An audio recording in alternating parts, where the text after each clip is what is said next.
Good morning, everyone. I cordially welcome our beloved chief guest, Dr.M.G.Sethu, Raman.Professor, Department of Chemistry, Gandhigram Rural University, Dindugul.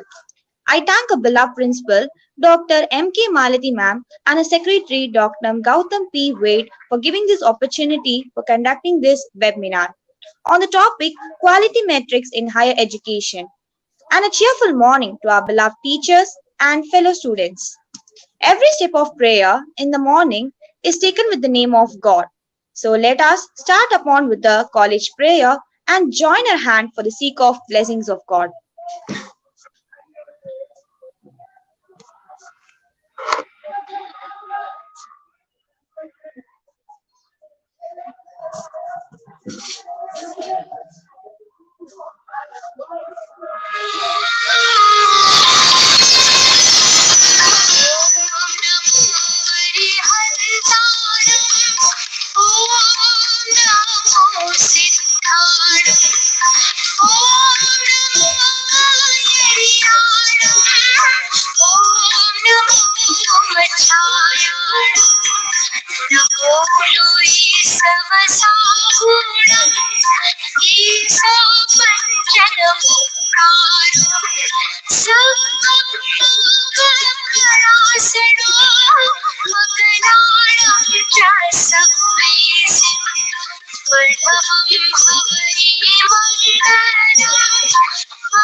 Now, I welcome our head of the department, Dr. K.P. Varalakshmi ma'am, to deliver welcome speech.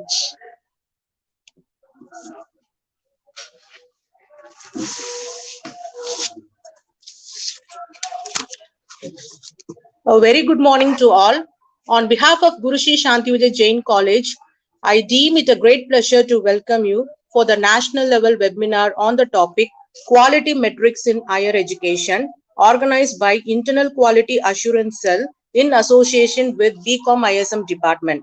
First and foremost, I thank our Honorary Secretary Dr. Gautam P. Wade and our beloved Principal Madam Dr. M.K. Malati for their constant support and encouragement for organizing this national level webinar. I welcome our guest, Professor Dr. M.G.Sethu Raman, Professor of Chemistry, Gandhigram Rural University, who has kindly accepted our invite for addressing us on the topic. A few credentials about our guest, Dr. M.G.Sethu Raman.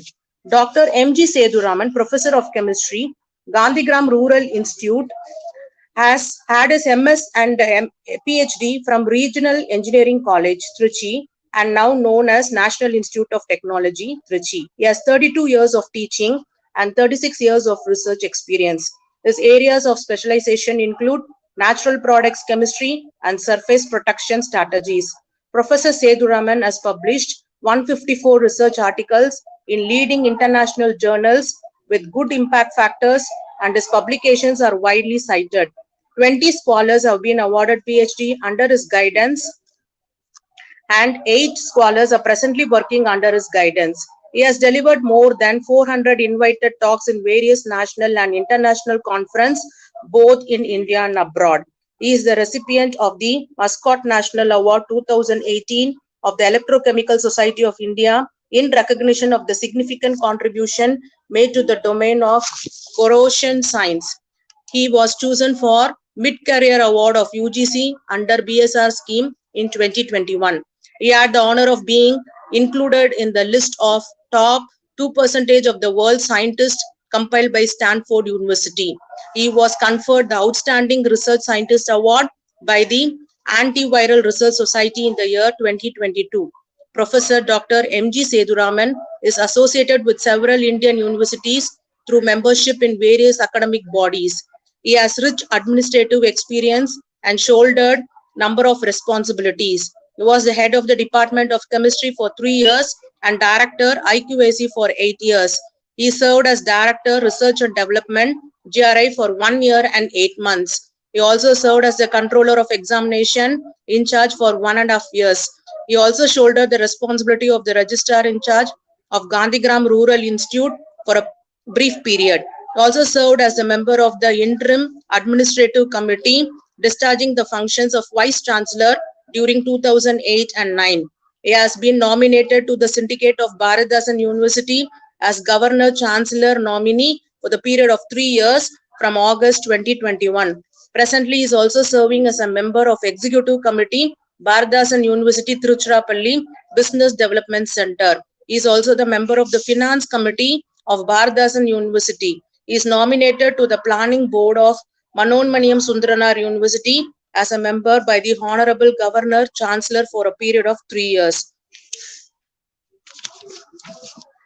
He is the recipient of Institutional Social Responsibility Award of GRI from Honorable Vice President of India in recognition of the outstanding contribution made as Director of Iqac. He has conducted academic and administrative audits at 6 universities and 25 colleges across India and has sensitized faculty members on quality enhancement strategies.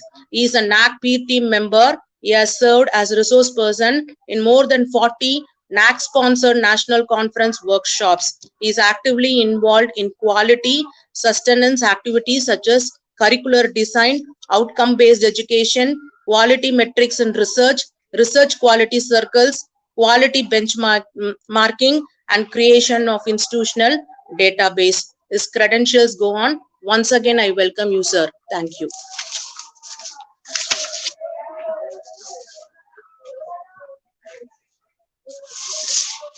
Thank you, ma'am. Now I welcome our beloved chief guest, Dr. M.G. Sethu to deliver a speech. Very good morning to all of you. I am indeed happy to address the participants of this webinar, arranged part of the IQAC of the Guru Sri Shanti Vijay Jain College for Women. I'm going to talk to you on the topic, namely quality metrics for higher education. Ladies and gentlemen, quality education is to provide full screen. Quality education is to provide all learners with capabilities to become economically productive, develop sustainable livelihood, contribute for peaceful and democratic society, and enhance individual or societal well-being.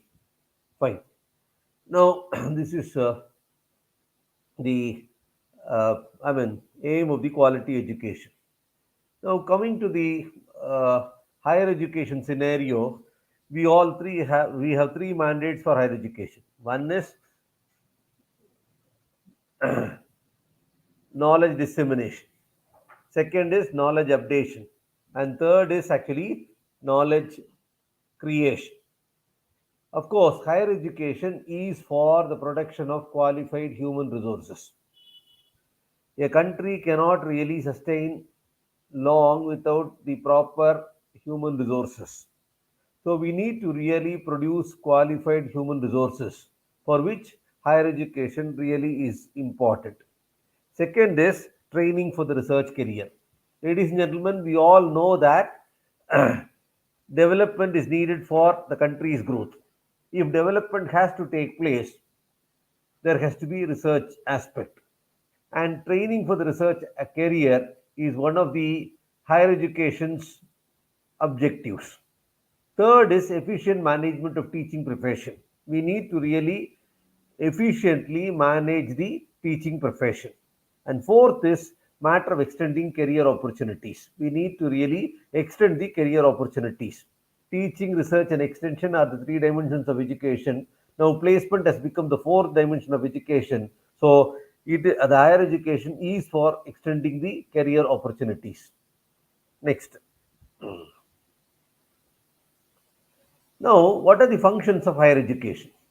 We have to cater to the skilled manpower need of the nation. Please remember, ladies and gentlemen, in another 10 years' time, India is going to become the knowledge superpower. We are going to provide the skilled manpower to the entire world. So we should be able to train our students so that they are able to, cater to the needs of the world. Second, to prepare the students for research and teaching. Third, we have to provide specialized training courses as per social and economic demands. See, please remember one thing, that demands keep changing. About 10 years back, there was so much of demand for such courses, programs like MCA. Now, MCA is not really, MCA seats are not filled up in many of the institutions. About 10 years back, we had so much of rush for your engineering programs. Not much demand is there for engineering programs now. And 10 years, I mean, we never had, I mean, any course on disaster mitigation management before your tsunami attack. So, what I'm trying to say is this economic and social demand keeps changing, and we'll have to give specialized training courses for meeting these demands to cater to the aspects of lifelong learning. Please remember, ladies and gentlemen, education is for life, education is through life, and education is throughout life. So, we need to cater to the aspects of lifelong learning to promote international cooperation through internalization of research, technology, and networking. In a world of 2022, unless we cannot work, in isolation, we need to really join hands with other countries, with other nations, and work. For example, even to combat COVID menace, about 20-25 countries, I'm told, have jointly, come together, and they are doing work, research work for arresting the spread of COVID. Now, what I'm trying to say is we need to really have international cooperation. Next, now what is the meaning of quality? Why should we stress on quality? Please remember, ladies and gentlemen, quality is for providing excellence. We have got to be exceptionally good. Unless we are exceptionally good, we cannot be in the race at all. We are providing value for the money. Students are paying fees. Now, how good this college is there to meet their demands? So, we have to provide value for the money that they pay as fees, conforming to specifications. UGC says certain things which are to be adhered to. MHRD says that you need to adhere to. Your state education department says several things which we have to meticulously follow. University of Madras says several things which probably we may have to adhere to. Getting things right the first time. They have to prioritize things. Only then things will happen the right way. Meeting customers' needs. This is very, very important. We need to really meet the customers' needs. Unless we, satisfy the customers' needs, the college will not really. The stakeholders of the college are students, parents, employers, society. And we need to really what? I mean, satisfy these four people. Having zero defects. No system is actually free from defects, but still we need to really ensure that defects are to the minimum. Providing added value. Many of the colleges are now advertising. We are not giving BCom, we are giving BCom plus. We are not giving them BSc chemistry, we are giving them BSc chemistry plus. What is that plus? What is the added value that you have? Many institutions are offering add-on courses, certificate courses, and other courses which really provide value addition. So, value addition is an important component which probably we may have to think of. Exhibiting fitness for purpose. A degree which a student receives, it should really be valid. So, it is actually what? It should exhibit the fitness for the purpose of what? See, we should be able to, it is the person should be worthy of receiving that degree, and the degree also should be worthy of showing to somebody. Suppose if you're going to get a degree for a song, it will not really be worth at all showing to anybody. Please remember that. And then, why should there be quality? Why should there be a stress on quality? One is competition. There is a mad competition outside. A rat race is going on. So you need to sustain. For sustaining the rat race, so what you have to do is like, unless you, improve your quality, unless there is a quality culture, all unless there is a quality ambience that is prevailing in the institution cannot survive at all in this environment. Second is customer satisfaction. Again, this is very, very important in the sense that, like, if the customers are not really satisfied, there will not be any crowd at all. If there are about 100 sanctions, sanction string for a particular program, only 40 to 50 seats will be filled up. So that should not really happen. So customer satisfaction is very, very important. Maintaining standard is another thing.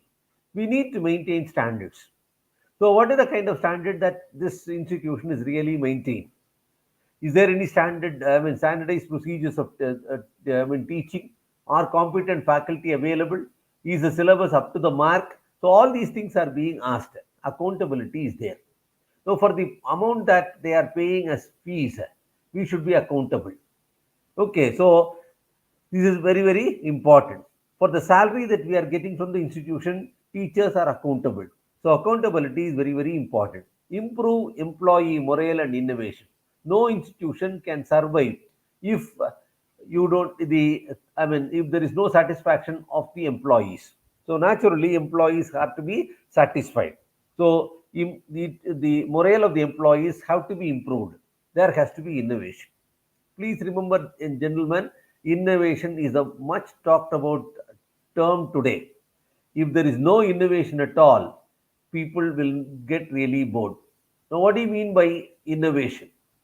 See, innovation is it is just something like this: finding a new solution for a new problem. That is innovation. Finding a new solution for an existing problem. That is also innovation. Now, you want to toast a bread. You don't have a bread toaster at all. You're using an electric iron box for toasting your bread. That is actually innovation. So you need to really concentrate on innovation. Institutions are in fact starting innovation institution innovation council. I do not know whether this college has got IIAC. It is better that we have institution innovation council of Ministry of Education, Government of India started in your college. There has to be credibility. Now, the degree that you award should be credible. So, for which you have to maintain standards. Image of the institution should go up. Visibility of the college should increase. Only then what? Only if the quality increases, the image will enhanced.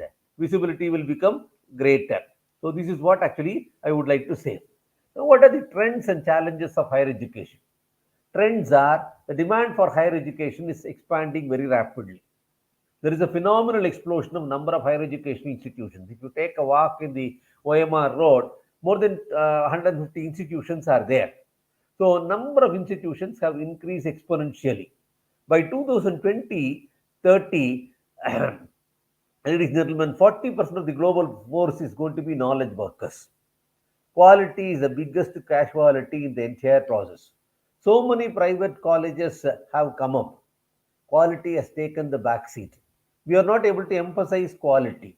So enrollment has increased, but has the quality enhanced? That is the question that is being asked.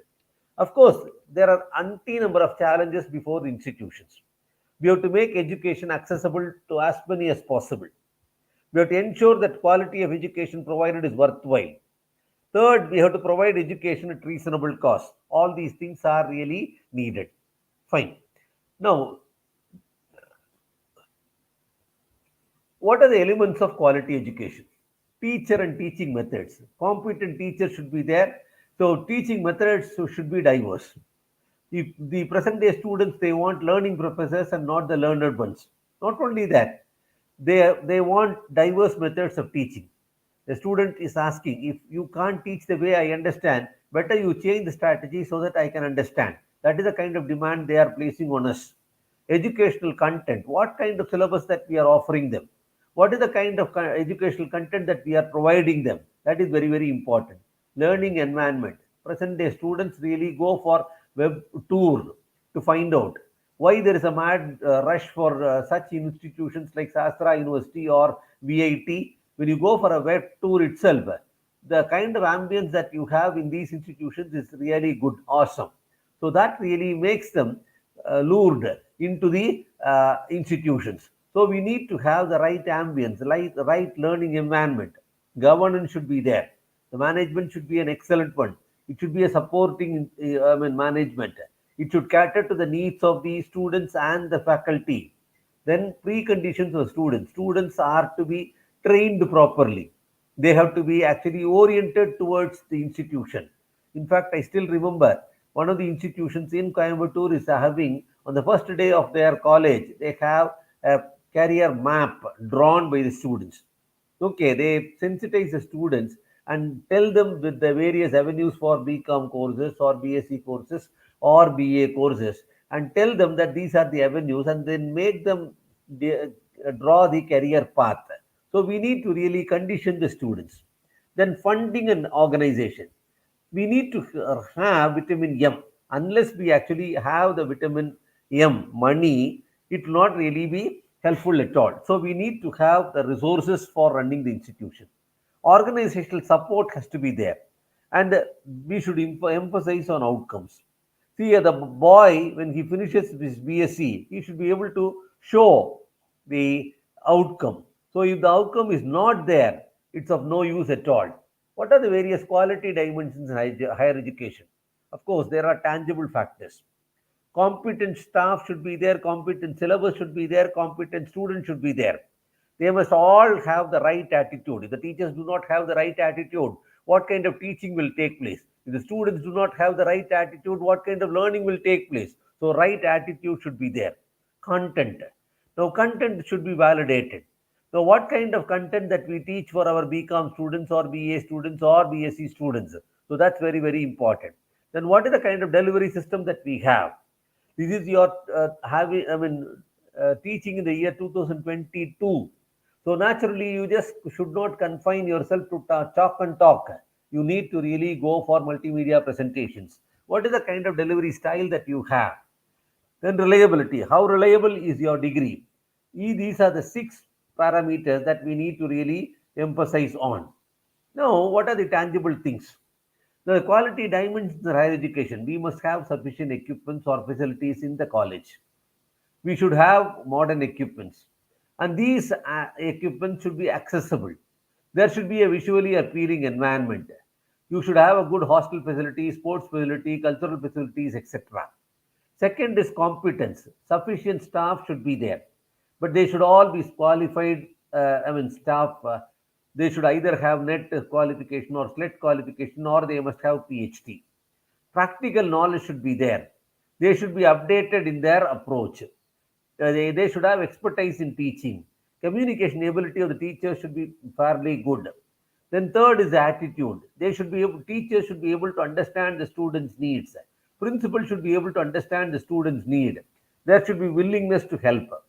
Third, availability for guidance and advice. Emotional courtesy. All these things are actually needed. Next, content. What is the kind of content that you teach? Is it a relevant curriculum that we are giving to the students? Are we able to produce job ready graduates with the kind of curriculum that we are offering? What is the kind of effectiveness that we have? The content effectiveness is very needed, very much needed. Primary knowledge, does it contain? Are you imparting skills? Are you giving them computer proficiency? Are you able to train them in communication skills? Do you actually hone the team spirit? Is there any flexibility of knowledge? So all these things are really needed. People are actually talking about the elective system, choice-based credit system, etc. So that is very, very important. Then delivery, effective presentation should be there. You should be able to sequence in an ideal manner. Then there should be consistency. There should be fairness of examination. Students should not really question the way that you award marks to them. It should be satisfying to them. Feedback from the students. What is the kind of action that you take on the feedback? Encouraging the students. All these things are really very, very important. Then trustworthiness of the degree. Giving valid award of the degree. We should be able to keep promises. It should match to the goals. All these things are really important. Fine. What is the kind of quality assessment approaches that you have? Best thing is institution should be able to evaluate on its own.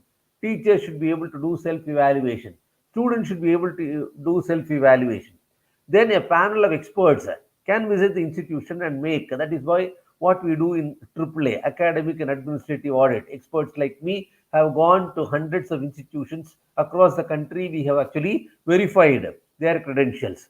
Then this is what statistical information analysis. This is what your NIRF, National Institutional Ranking Framework, actually does.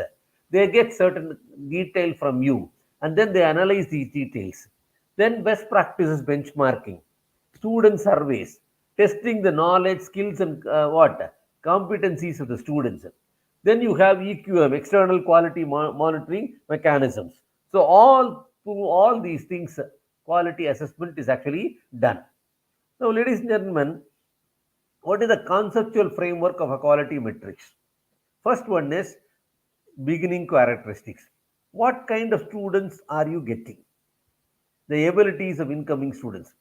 For example, if it is a very standard institution, you will not be able to get a seat just like that at all. So the ability of the incoming student really matters much. First one. Second, they should have critical thinking. They should be able to have analytical reasoning. Okay, then communication skill should be there. Desire for learning. Please remember, ladies and gentlemen, we must have fire in the belly. So when the poet Kamban was asked, why did you write Kambaramayana? He said, Asai Patri Arayalutriyan Kasil Kutrattu Raman Kadero. I had that strong desire to write about Rama. That is why I wrote Ramayana. That is what he said. So you must have the strong desire. Children should have the strong desire for learning. Then learning strategies and specific knowledge. So these are all the beginning characteristics that we should analyze. Then input indicators. What are the factors that determine the educational experience? How well you do the delivery. Okay, do you just emphasize on experiential learning, experimental learning, participatory learning, all that? Then teaching and learning indicators. Okay, how well the students are able to understand what actually you teach. Then the internal service function indicators. Are students satisfied with the kind of hostel facilities, laboratory facilities, the teaching methodologies, etc.? So, student satisfaction indicators. Then the output indicators. The ultimate, what is the ultimate end of the educational experience?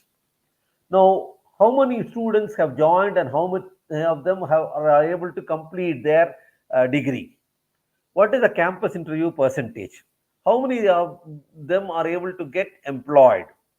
What is the kind of salary that they are getting? Are you able to effectively groom them as effective citizens? All these things are really asked. Now, what are the various quality parameters that you have? Ladies and gentlemen, any institution that you have should be able to align the programs, the academic programs, with the need of the nation or the need of the state. For example, Government of India has launched such initiatives like Skill India program, Make in India program, etc. Unless we Digital India program, so unless we train our students towards such national goals, your dream will remain as a dream only. It will not become a reality.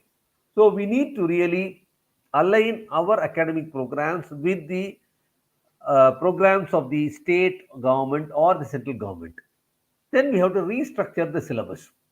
Now, suppose if an university or a college does not revise the syllabus even after 10 years, what is the kind of purpose it will serve? No. See, science is changing. Commerce is changing. About 10 years back, you did not have GST at all. Now your taxing pattern has changed. GST has come into existence. Naturally, your commerce syllabus has to include such programs or proportions like GST. So, syllabus restructuring is very much needed. You need to add new courses. You need to really add new courses. What is the kind of courses that you are adding? That's really matters. Then value added courses. Please remember one thing, that these students presently, they are asking for more. For example, every student wants to be computer literate. They are all digital natives. We are all digital immigrants. So, as students are digital natives, they have to be properly trained. Every other student is now given training in artificial intelligence, augmented and virtual realities, immersion technologies, etc. So, we need to really provide them with value added courses on Python programming, AI, VR, then what? AR, etc. Then we need to really give them additional certificate courses, add-on programs and all that. There has to be electives. When I talk about electives, two types of electives are there. One is actually your discipline centric elective. The other one is discipline non-discipline centric, the general elective, generic elective. Okay, so you need to really provide some kind of flexibility in the system. We have now choice-based credit system, but unfortunately, the choice-based credit system you don't really have the right choice. We neither have the choice for the teachers nor for the students. As a result of which, your CBCS remains only as chaos-based confusion system. Does not really look like a choice-based credit system at all. Please remember one thing: we need to really have courses in cutting-edge areas. We need to really have courses on inclusiveness. We need to have courses on professional ethics. We need to really have courses on gender, etc. So NAC is asking whether you have courses in these kind of areas. Then you need to have feedback. What is the kind of feedback that you have? As a stakeholder, students may have some kind of preferences. Are you able to satisfy their needs? How well the college is able to cater to their needs, that is really asked. So you need to really get their feedback. It is not enough if you get the feedback, you need to analyze the feedback. You have to prepare a report on that. You have to submit to the authorities on the feedback, and then you have to take action based on the directions of the principal or the management. Then demand supply ratio: how many applications are there for your college admission and how many you are able to admit. For example, in our BSc program this year, 28,000 students applied for about 60 seats. So that means what? So 2860 is to what? Demand is 28,000 and the supply is 60. Okay, so that is the kind of ratio that you must have. You must have very high ratio. Then competency of faculty. How many of your faculty are postdoctoral experiences? How many of them have PhD holders? How many of them are net SLET qualified candidates? So you need to really have competent, experienced faculty. How many of them have won national awards? All these things are really needed. Then teaching method. What kind of teaching methodologies that we have? As I told you some time back, it is not enough if you have the chalk and talk method. You need to have diverse learning practices: active learning, cooperative learning, game based learning. Then what? I mean, brainstorming. You need to really have task based study, umpteen number of case studies, role play, flipped learning. So, number of such initiatives are there. So, the teachers have to embark on one or more of these.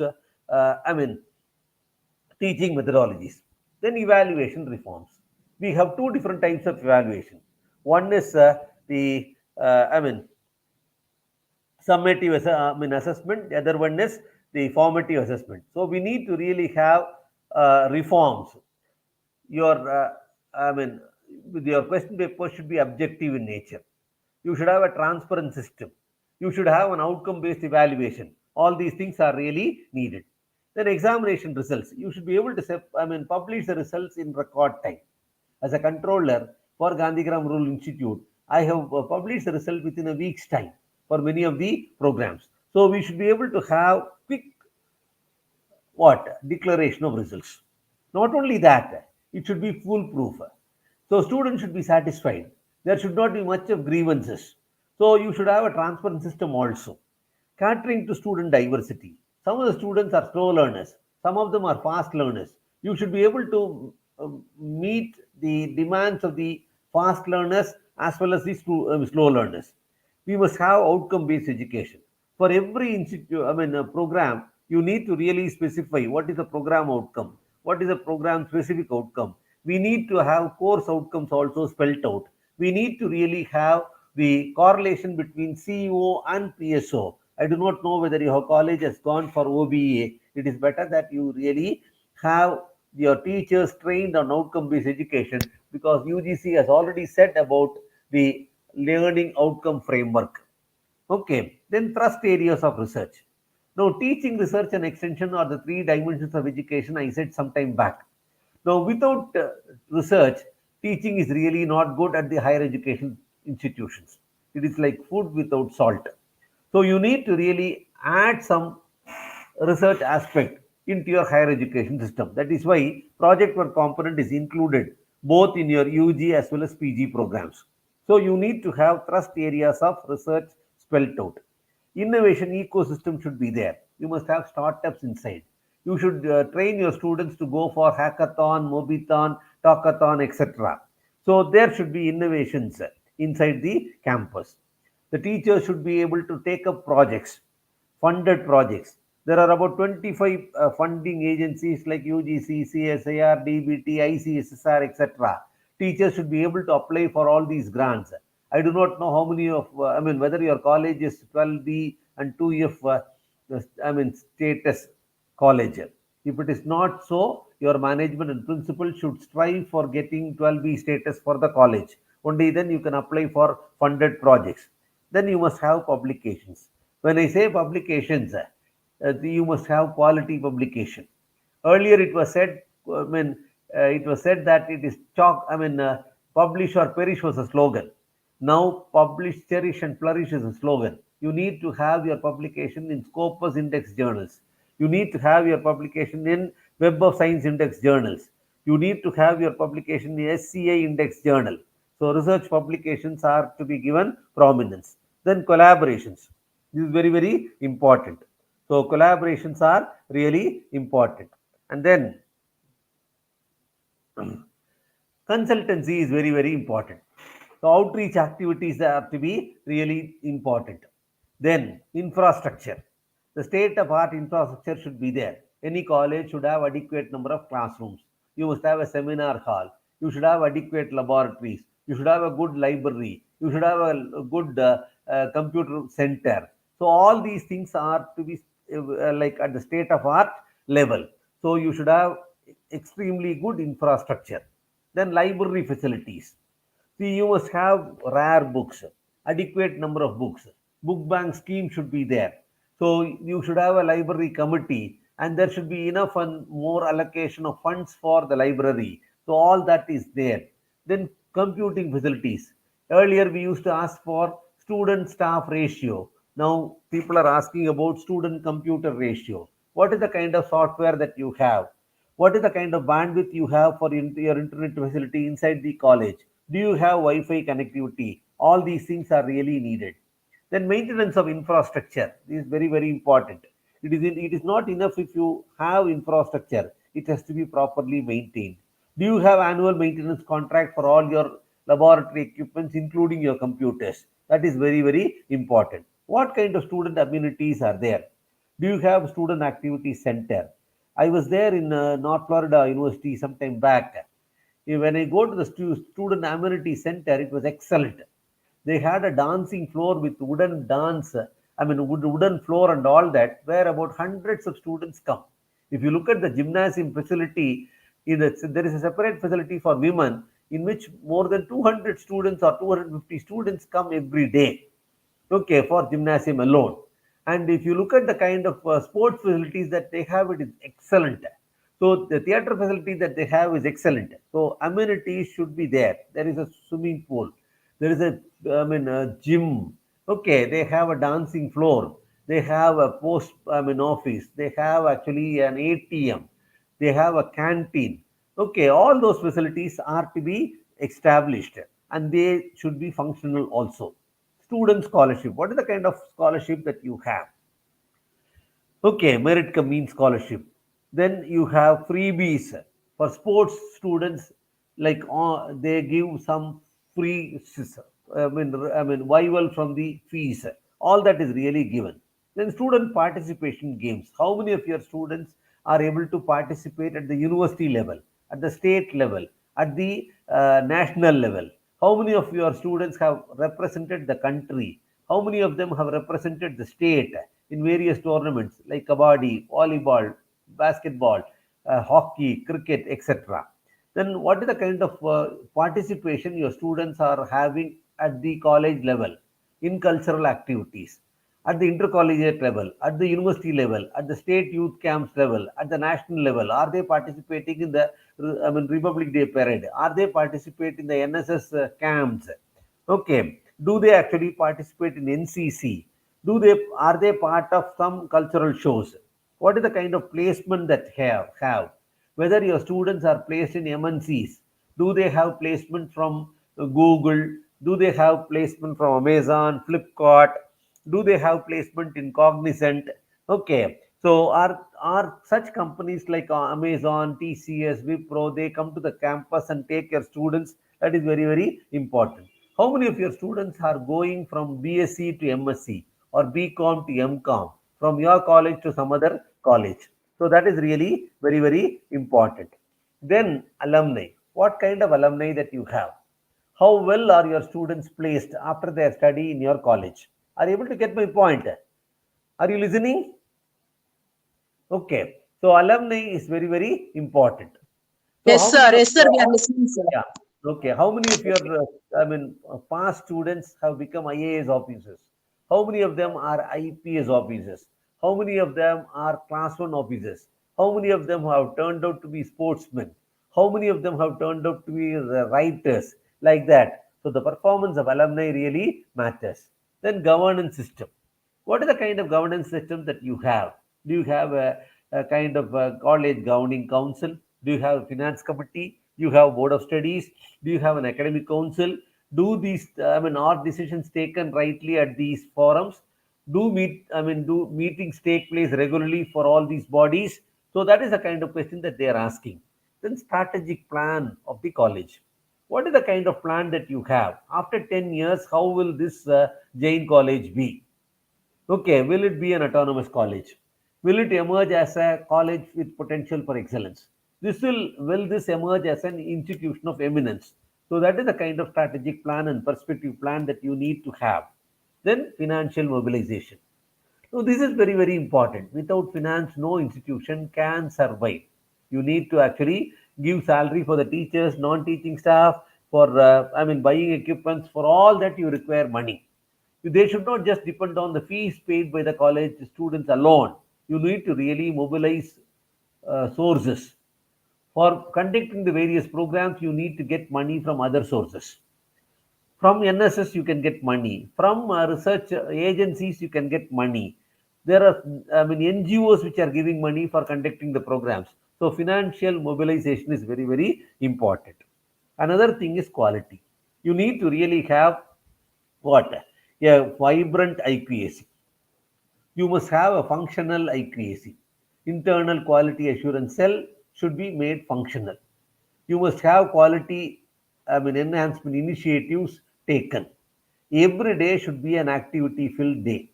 I do not know how many of you have gone to such institutions like Krishnamal College at Coimbatore, PSJR Krishnamal College. If you go to that college, there will be 10, 15 notice boards. In each notice board, there will be an activity every day. It may be just another working day for a teacher, but for a student, it has to be an activity filled day. So, activities are to be there. Then, eco friendly practices. This is very, very important. What kind of practices that you have? Like, for example, rainwater harvesting, are you able to do? Are you able to harness the solar energy? Do you have a biogas plant inside? Are you able to convert a waste into wealth? So, all these things are really needed. What is the kind of green cover that you have? Are you able to enhance the number of trees? Are you conducting a green audit inside the campus? So, these questions are really asked. So, what is the kind of power production through non conventional energy sources? So, these are all questions they ask in the SSR also. So you need to really sensitize the students about the eco-friendly practices. You should ban plastic inside the campus. You should not really use any PET bottles at all. You must have what? Soil reclamation strategies. You should have vermicomposting. You should be able to actually treat your wastewater, use it for gardening purposes. So you must have eco-friendly practices. Then next is inclusiveness. Ladies and gentlemen, this is very, very important. We are not here to discriminate people on the basis of caste, color, or gender. We need to really have an inclusive approach. This world is really not really for only a few. The world is for everybody. So we are not here to discriminate people on the basis of the caste. Whatever be the caste, whatever be the religion, whatever be the language that he speaks or she speaks, we need to really have inclusiveness. So we need to really have inclusiveness practiced in the recruitment as well as in the admission. That is very, very important. Then celebration of days. Ladies and gentlemen, if you ask anybody which is your best part of your life, people say that it is only college days. Why should they say that college days are very, very important? Because they are all activity filled. So if the colleges, I mean, do not conduct any activity at all, will it be interesting for the students? They will be only what? I mean, ritually attending the classes. They will not show any interest at all. You need to really create some kind of leadership abilities in the students. At least for that sake, you need to have cultural programs, sports, and activities, etc., organized. You need to really have clubs. You need to have NSS, NCC, etc. inside the campus. RRC, Red Ribbon Club, YRC, Youth Red Cross. All these things are to be there in the college. Only then students will get really motivated. So you need to have celebration of various days, right from Ambedkar Jayanti to what? The Gandhi Jayanti, Bharatiyar Day, Abdul Kalam Day, every day, Constitution Day, National Integration Day, Republic Day, and then you have your Independence Day. All these things are to be celebrated. So then festivals like Onam, Pongal, Ramzan, then you have your, Diwali, everything has to be celebrated in a community, what? I mean, uh, as a community. So you should be able to inculcate a kind of what? Uh, Inclusiveness. Okay, we should not discriminate people on the basis of religion and all that. So celebration of days is very, very important. Next is best practice. Please remember one thing, that if you ask any institution, they have some unique practices. We should be able to have unique practices, and we should be able to record these practices. So unless we have these practices recorded, okay. See, for example, I have gone to many institutions. Every institution has recorded its best practice. You may ask me, what do you mean by a best practice? Cultivating or establishing a medicinal garden. That is not a best practice at all. Any practice which increases the visibility of the institution and contributes for the academic growth of the institution, which really enhances the academic output of the teachers and the students, is a best practice. So, if by see an institution in Hyderabad is able to have a practice called wit and will, it is a teaching practice. It is a teaching practice. Just before the class, a teacher comes and says, "Why I am teaching? Why I am learning?" So he shows a video. Okay, so that is actually called wit and will. If you go to St. Teresa's College at Kochi, they have TROP, Teresa's Rural Outreach Program. They have thousands of activities organized under this heading. So that increases the visibility of the institution. And that really inculcates a kind of social, responsibility in the minds of the students. So you need to have best practices, a distinctiveness. An institution is there in Chennai, for example, Layala. Probably for more than 80, 85 years, Layala College is there. What is the unique about Layala College? What is the unique about Vaishnava College? What is the unique about your Stella Maris or your Justice Bashir College or MOP Vaishnava, etc.? So the kind of distinctiveness is also very much needed. Then please remember one thing, quality assurance does not happen by accident. Quality assurance has to be planned. Quality is not a single thing, it's an aura, it's an atmosphere, overpowering feeling that the institution is doing everything good. So we need to really show that there is improvement. Please remember there are two aspects of quality assurance. One is we have to ensure compliance. Whatever UGC says, you have to say yes. Whatever Ministry of Education says, you have to say yes. Whatever State Education Department says, you have to do. Whatever your University of Madras asking you to do, you should do. So you have to ensure compliance. Second is you have to also ensure regular improvement. Last year, there were 25 PhDs awarded by the institution. This year, it has to be 30. Last year, about 50 papers were published. This year, it should be 60 papers which should be published. So, there should be increment in the academic output. Okay. So, what is the quality assessment model that we suggest? We must have good students. We must have good curriculum. There should be competent and experienced faculty. State of art laboratory should be there. Computing facility should be good. The library facility should be good. Only then the students can be lured. The processes should be good. Institutional facilities are to be excellent. Support mechanism has to be good. So only then you will have proper output.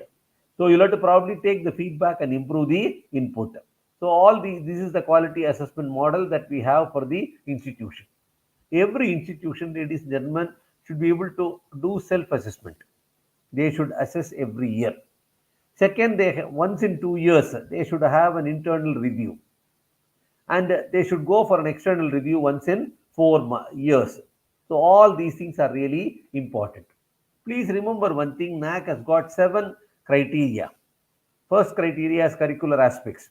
Second criteria is teaching, learning, evaluation. Third is research, innovation, and extension. Fourth is infrastructure and learning resources. Fifth is student support and progression. Sixth criterion is governance, leadership, management. And seventh criterion is institutional values and best practices. On these 7 aspects, criteria, 32 key aspects are there. About 55 questions they ask. So you have to give answers for all that. 70% of the questions are quantitative parameters. 30% of the questions are qualitative parameters. So based on that, they actually evaluate the institution. And they give grade like A plus plus, A plus, A, etc. So outcome based metrics is really very, very important. They are asking for how many students are able to get retained, retention rate, graduation rate, post graduation rate, employment rate, what is the average salary, what is the level of student progression. So what is the kind of courses, novel courses that you have at the undergraduate level or at the postgraduate level. All these things are really very, very important. Please remember one thing, we must have important in these things. One is you must have 2 institutions specific metrics spelled out. You must be able to spend good money for research. You should be able to give seed money for research to the teachers. You should have good equipments established for research. So research facilities should be created. Journals should be purchased. People should have doctoral degrees. So enough budgetary provisions to be made for expenditure. So all these things are really needed. Please remember one thing, there is another thing apart from NAC, you have NIRF. NIRF says there are several parameters. I'll just briefly touch about that and then finish. First one is teaching, learning, and resources, wherein you have student strength, that is 20% weightage, student faculty ratio 30% weightage. Now faculty's qualification and experience 20% weightage, total budget and utilization 30% weightage. So this is the first parameter. Second parameter is the research and professional practice. Here the metric for publication, that is 30%. Combined metric for the quality of publication 40%. IPR and patents 15%. Footprint of projects, professional practice, that is 15%. So that is second. Third, graduation outcome. Combined percentage for placement, higher studies, etc. That is 40%. Metric for the university examination 15%. Salary that students are getting through the campus interview, off campus or on campus interview, that is 20%. Then what is actually how many of your students are getting into top universities? 15%.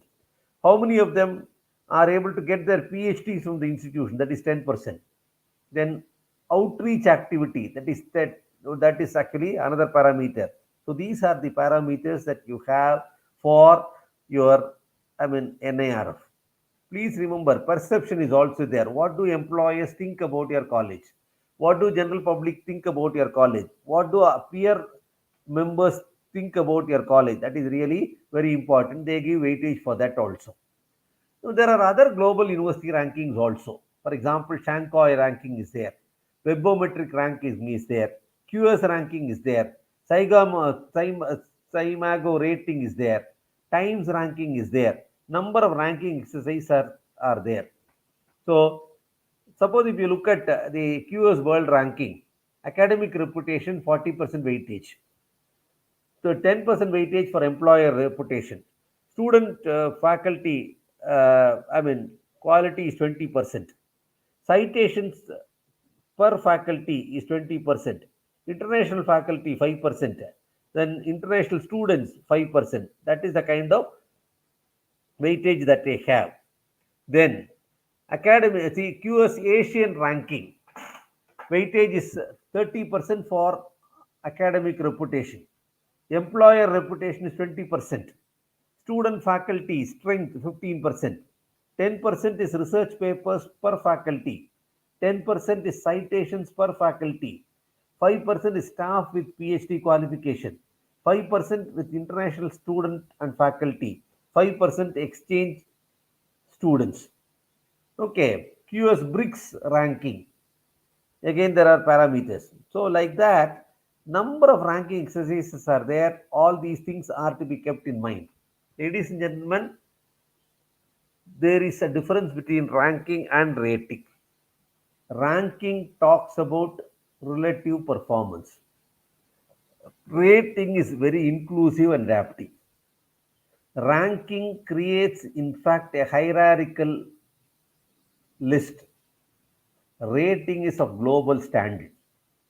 Ranking changes every year. Rating is fixed for a term, 3 year, 5 year, etc. For ranking, only limited indicators are taken into account. For rating, many more indicators are taken. Ranking favors research. Rating does not have emphasis much on research. Ranking is a public service. They don't charge at all. Rating is actually a paid service. So that is the difference that you have between NIRF and NAC. And there are so many changes that are taking place in NAC also. NAC has very recently announced that they are going to go for a binary grading. That is, an institution, instead of being awarded with A plus plus, A plus, etc., it is going to be based on accredited or non-accredited. Only that kind of a binary ranking system is coming. So many changes are taking. I do not know to what extent your institution is equipped. I have not come to your institution at all. And so I wish that institution really fares well through the excellent faculty that it has, the kind of facilities that they have, and the kind of students they have. Please remember, ladies and gentlemen, rankings increase the competition. It will bring a change in the mindset, attitude to the stakeholders. Ranking is for institutions or stakeholders. So I'm sure that a kind of competitive spirit will be really, nurtured in the institutions, and the institution really will go for accreditation and ranking. And with these few words, let me tell you that quality is ultimate. If the institutions do not maintain quality, it will not be able to lure best faculty, it will not be able to lure the students at all. So it is better that institutional quality is enhanced. Steps are taken by IQAC to enhance the quality of the institutions. So I thank the organizers for giving me an opportunity to speak to you. So thank you all for your presence and patience. Thank you, sir. And your information was very useful to us, sir. Thank you. Okay, thank you. Sir, we are having a small vote of thanks, sir. Okay. Thank you.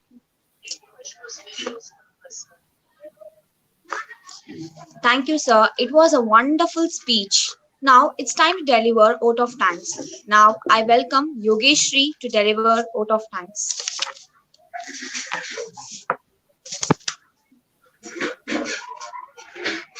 Good morning, sir. Good Good morning morning. to our chief. respected principal, honorable correspondent, beloved teachers, and my dear friends. I, Yogastri, student of BISM, consider the occasion as an honor and privilege to extend the vote of thanks.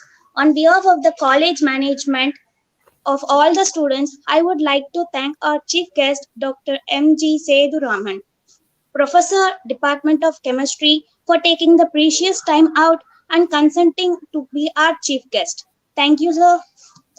Sir, indeed, your words have inspired the students. We have been fortunate to be assisted by our principal, Dr. M.K. Malati, ma'am. Thank you, ma'am. I thank our HOD of the department, Dr. Vallakshmi, ma'am, for organizing the event. I thank all the teachers and students for carrying out the event successfully. I once again thank everyone for making the event successfully. Thank you, sir. Thank you. Sir, thanks a lot, sir. Thank you, madam. Shall I sign off? Yes, sir. Thank Thank you. you.